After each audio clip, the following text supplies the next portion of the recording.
People hate me. People fear me. You see, I'm a communication professor, and these people who fear me and hate me are some of the brightest, most creative, most entrepreneurial people I know. I wield a tool, and that tool I wield is what makes them fear and despise me. As a professor, I have the ability to do what's called cold calling. That's where I look at a student and say, what do you think? What do you feel about what we just discussed? How does this impact you? And this causes panic, not just for my students, but for everybody. That moment where we are called upon to speak articulately, can we do it? Now, rest assured, I never cold call on my students. I think it's rude, and I know it's hard, but people fear it.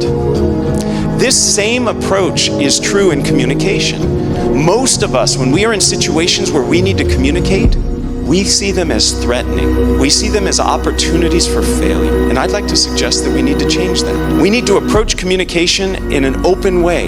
See it as an opportunity to share our ideas, our beliefs, our innovations. And when we take a perspective of openness, all of a sudden something that we dread becomes something that we embrace.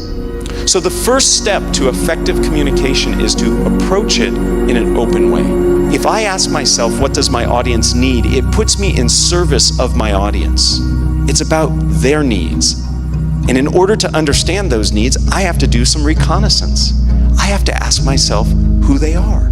The three things I think we need to ask about our audience are, what is their knowledge? What is it that they know? And if they don't know enough, what can we do to scaffold that information so that they have the tools they need?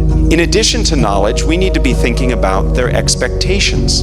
And by expectations, I mean, what is it that they expect of me? Most audiences have heard the types of presentations you're giving. Maybe it's a pitch, maybe it's some kind of advertisement or marketing. So we see here that these tools, the tools that help us get our audience engaged and involved and help us convey our message, are the same tools that help my students learn to love speaking and learn to do it well.